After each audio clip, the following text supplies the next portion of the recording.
ce qu'il devait faire pour sauver cette république, c'est ce qu'il a fait. Excès.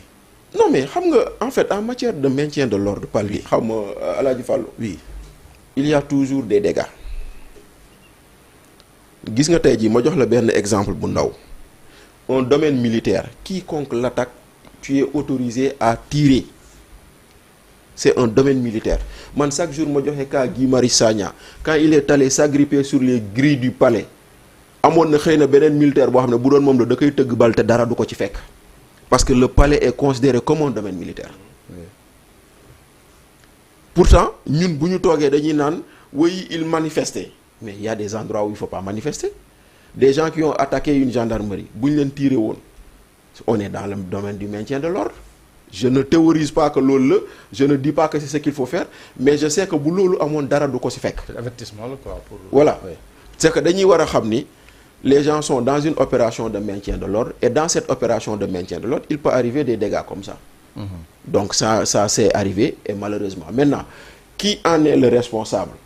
Vous faites qu'on doit déterminer la chaîne de responsabilité, je suis d'accord, mais c'est le général qui a dit sortez ou c'est le général qui a reçu un ordre où on lui demande de faire sortir? Il faut poser cette question. Est-ce que c'est le général qui a dit je fais sortir ou est-ce qu'on lui a donné un ordre pour faire sortir? Donc attention, gis nañ fini situation. Donc tey jii nii général Moussa Fall man de dama ko naan gàcce ngalaama la mu jàpp la ma gëmoon ni man ci période boobu noonu. C'est ce qu'il fallait faire, c'est ce qu'il a fait. Il a maté l'insurrection des gens qui voulaient déstabiliser ce pays. Bu jàllee jàll na pare na maintenant nag que ces gens-là aient gagné par des voies légales le pouvoir, c'est une chose. Que ces gens-là veulent maintenant mettre, réhabiliter tous les ennemis du général. Je ne dis pas que c'est un saint. Je ne dis pas que c'est un saint. Peut-être que dans son commandement, il a brisé des gens, mais bon, dans les universités, c'est pareil. Dans les Djubokido, Djubokele, etc., il y a des querelles d'école. Est-ce que vous savez que l'armée a peu querelles d'école? Ceux qui sont sortis de Saint-Cyr se protègent entre eux. Ceux qui sont sortis de Meknes se protègent entre eux. Ceux qui sont sortis de l'Enoa se protègent entre eux. Heureusement que ça ne sort pas sur la. Mais ça, mais nous, nous savons que les gendarmes, nous savons que nous savons par exemple, Jean-Baptiste Tine, colonel, nous avons Meknes. Jean-Baptiste Tine et le général Biram Diop, nous avons Meknes. Voilà. Mais c'est-à-dire que. Il y a beaucoup mais bien sûr parce que ñoo bokkoon néegu góor ñoo bokkoon ñoo kenn ils ont plus d'affinité. Ça ne veut pas dire forcément que kon nag beneen bi tamit nag loolu yëpp mu ngi ci biir mais en tout état de cause colonel Ndao c'est le colonel qui a le plus duré au grade de colonel. Kooku moom il faut le reconnaître. Il a été colonel sous Abdou Diouf Abdoulaye Wade ñëw na fi ba dem il est resté colonel. Non c'est parce que xam nga moom il était l'adjoint du général Fall. Ablaye Fall. Oui. En tant que colonel, il était le haut commandant en second de la gendarmerie. Par la suite, il y a eu un problème à partir duquel il a été limogé sous Wade. Limogé de la gendarmerie? Non, du haut commandement de son poste. Quand il a été limogé, on l'a amené comme attaché militaire. C'est la dernière Rome, je crois, voilà, demna Italie, demna fenen, on l'a amené comme attaché militaire, nek na fofu nonu, ki na, etc. Ba après nous mu ñibissé. Bon mu ñibissé nak, il lui restait quelques mois pour aller à la retraite. Il a écrit son livre en disant pour l'honneur de la gendarmerie.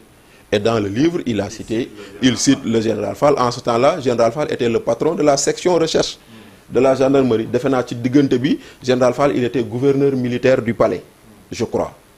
Voilà, maintenant, lui-même, dans son livre, il avait dit « J'ai conscience que l'Oumaïdef, c'est une infraction à la loi, c'est sanctionné. » Il l'a dit.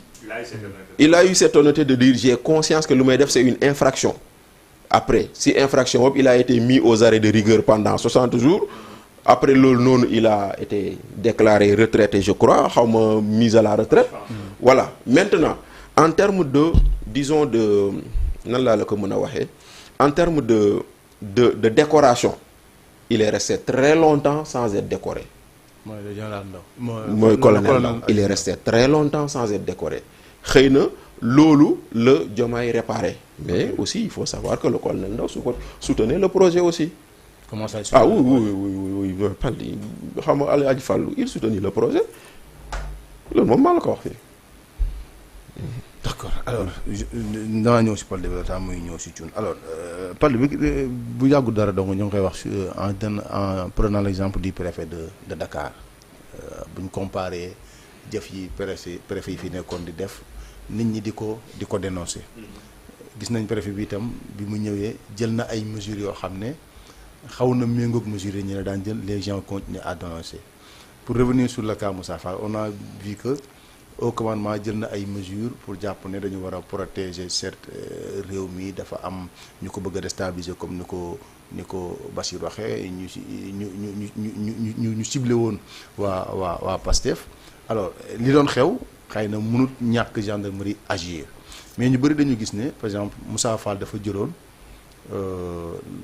le combat de l'État wala le combat de Macky Sall contre Pastef def ko affaire boppam et loolu gis nañ ay ñu bëri ñoo xam ne dañu nekkoon xëy na ci armée bu ñu génnee rek loolu la ñuy wax Moussa Fall dafa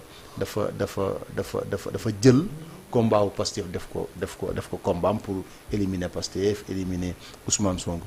aujourd'hui dinañ ko indi keneen ñaanuma ko yàlla ëllëg li xew bu xewaatoon xëy na ki fi nekk peut-être dafay agir de la même sorte peut-être xëy na mën na ëpp mën na yées mais li tax ma def synthèse boobu yëpp question bi la bëgg a poser mooy est-ce que aujourd'hui population bi dañuy xeexee nekkuñ di fragiliser suñu homme de tenue ba bu ëllëgee xëy na dina am ay mbir yu xew ñu bëgg a agir mais dañuy prendre en compte que mën nañu dem ba nekk ci l'ennemi public xëy na numéro 1 des partis politiques yi nga xam ne ñoo am influence ci nit ñi.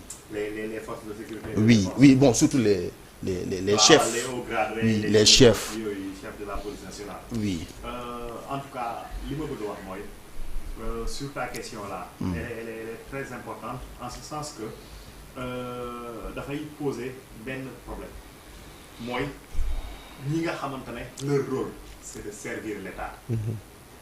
ak ñi nga xamante ne dañ jàpp benn instant que état bi moom moo wàccoon àndam wala boog ñi nga xamante ne ñoom ñoo koy incarné ba nga xamante ne li ñu doon doxal ci kaw population yi wala boog ñi nga xamante ne dañ doon manifester wala ñi nga xamante ne dañ doon incarné ce qu'on appelle le projet état bi moom moo doon doxal seen kaw injustice.